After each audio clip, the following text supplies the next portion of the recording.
Welcome back, Gale Force. Today we'll be talking about every single playable unit in Fire Emblem Radiant Dawn.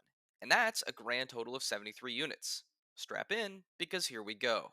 Micaiah is the first Mage Lord in the series and your lose condition for all of Part 1. She joins alongside Edward, and the two are both fairly squishy units who can grow to become frail nuclear warheads when trained.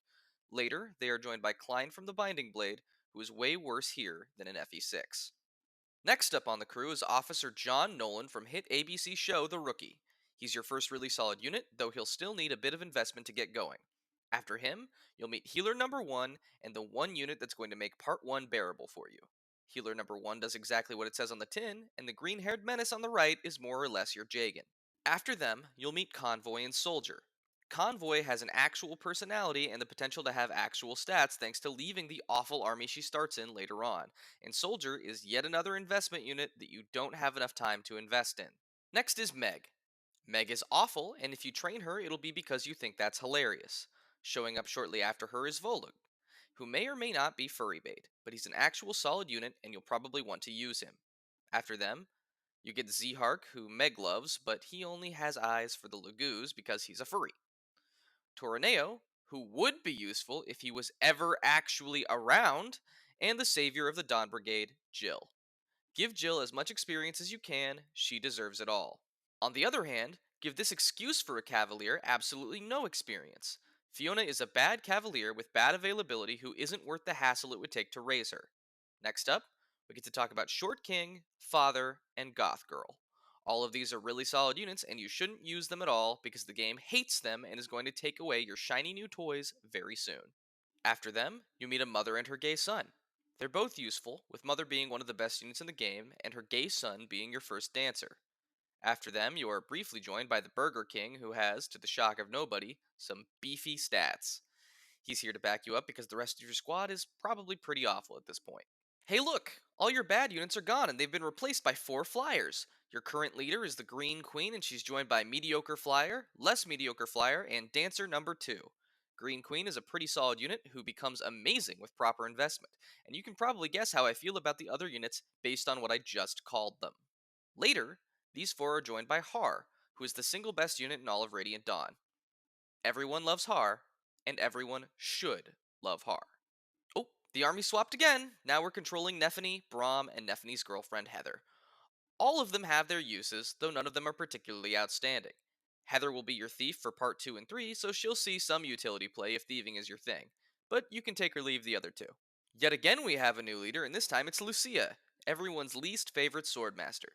She is joined by Big Cat and Little Cat, who are useful for now, but you will sideline them without question later. Yet another perspective shift happens, and now we're following Joffrey and his merry men. And Donvet. Joffrey is a capable, if average, cavalier, with his merry men being varying shades of mediocre and poor Daniel Ved being even worse. Finally, we'll switch back to Green Queen's perspective as she's joined by Bolting Bot, your last recruit for part 2, who is exactly what I just said, a Bolting Bot.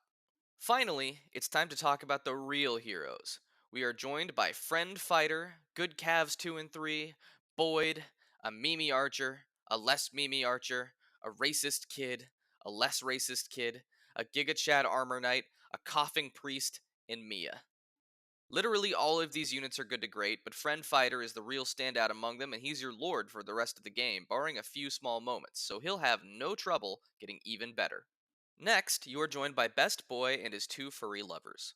Unfortunately, Best Boy's stats aren't anything to write home about, and his lovers are just awful. Fortunately, some better Lagoos show up shortly after. Next up is Dancer number 3 and his babysitters, the Bird Watchers. Dancer number 3 is the best dancer of the bunch, and his 2 substitute parents are also incredible. Next up are the lipstick lesbians Tanith and Sigrun.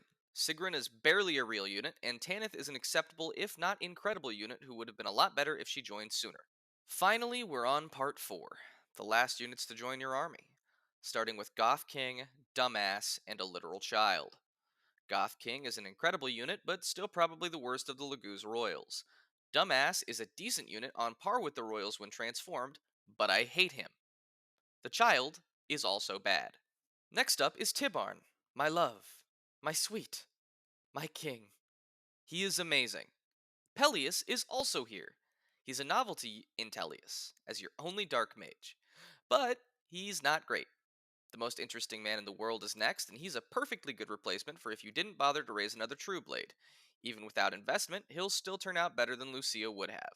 Fat Ass is next. He's a staff bot. He's fine. Use him because he's funny.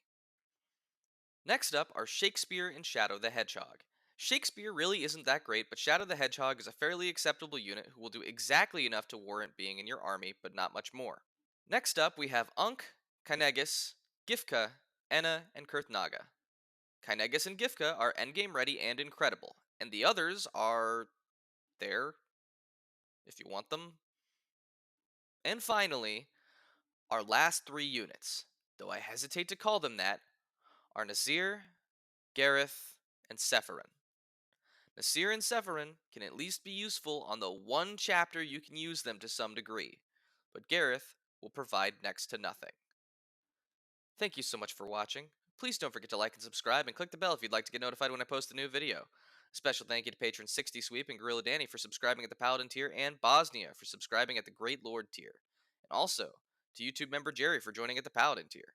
I'd really appreciate it if you checked out the links in the description if you can, but otherwise, have a great rest of your day.